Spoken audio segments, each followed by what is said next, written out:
Hey, in this video, I want to talk about tone. I want to talk about bass tone specifically and the moment that I remember this topic changed for me.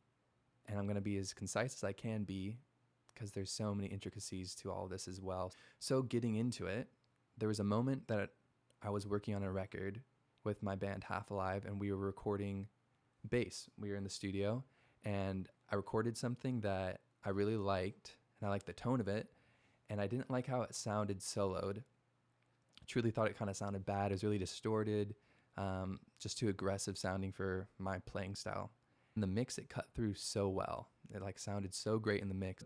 That kind of brought me on the journey that I'm trying to share a little bit with you about working on bass tone, working on tone for any instrument, but specifically bass tone and what that does when we solo it or when we think about it in the function of a band or a record or anything like that. So let's dive into it. Me playing this Nash P bass, going into a red DI, that is then going into Universal Audio's SVTR Ampeg, that then goes into LA2A compressor, like an old school compressor.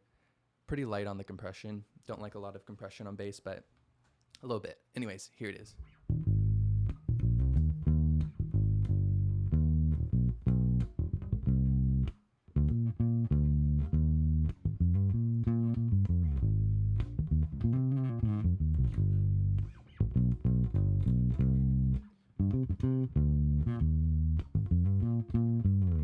So it sounds nice, kind of like a vintagey kind of sound, but I like that.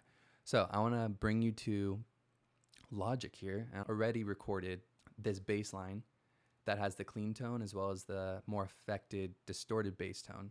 I want you guys to hear the difference. Here's the track. No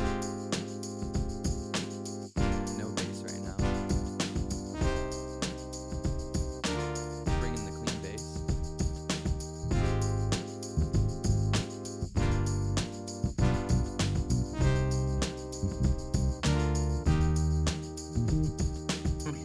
Overdriven bass.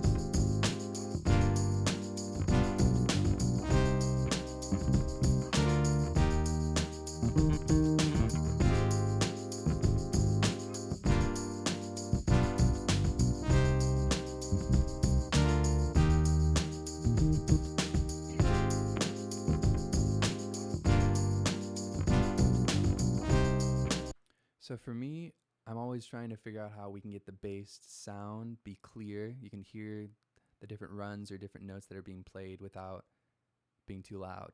And I think this is a prime example of the overdriven bass cutting through a little bit cleaner.